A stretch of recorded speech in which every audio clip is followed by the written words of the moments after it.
Newland gave law of octave. In chemistry, the generalization made by the English chemist J.A.R. Newlands in 1863 that what was the statement of law of octave? The word octave represents the number 8. If the chemical elements are arranged according to increasing atomic masses, the 8th element starting from the given one has a similar properties as the first one.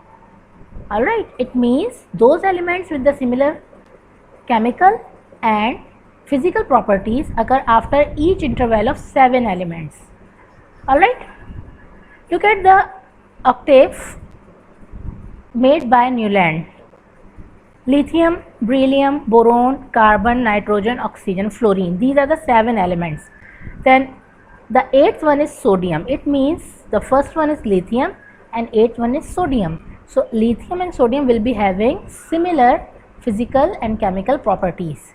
In the same way, beryllium is the first one and magnesium is the 8th one. So these two will be having similar properties. The interval between them is 7 elements. Alright. So that was the classification done by Newland. And what was the defect? Law of octave held good only for first 16 elements but did not work after 17th element. Alright, and as you have seen that law of octave, it was started with the element lithium, but the first element when we see the having the least mass was hydrogen, but hydrogen was not included in that sequence. So that was the defect.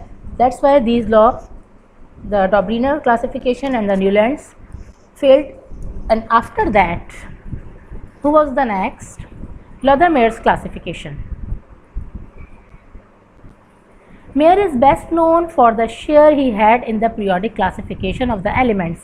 In 1869, he published a periodic table in which 56 elements, then known, were arranged in 9 vertical columns. He arranged the elements in the order of their atomic weights.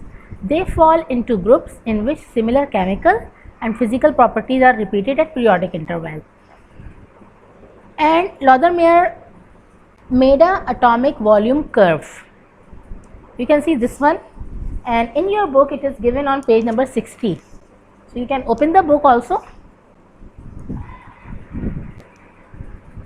In particular, he showed that if the atomic weights are plotted, atomic weights and atomic volumes are plotted on a graph, the curve obtained presents a series of maxima and minima.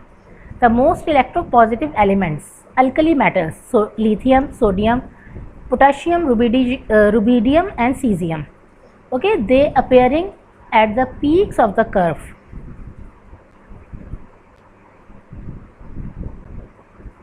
In the order of their atomic weights, these elements have largest atomic volume because atomic volume is plotted here and these are at the top. Potassium, you can see sodium, rubidium. Alright, so they are having large atomic volumes. Lothar-Meyer classification we have done. Now what's your homework? Define periodicity.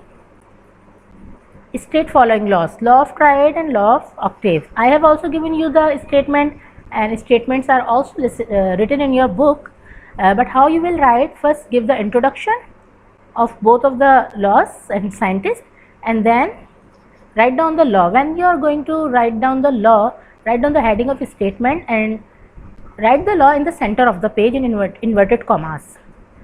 Next question is question number 3. Write defects of Dobriner's classification and Newland's classification. And the last one is describe Lothar-Meyer's classification. So don't write in detail, write in short what Lothar-Meyer have done. Alright. Jazakallahu khaira.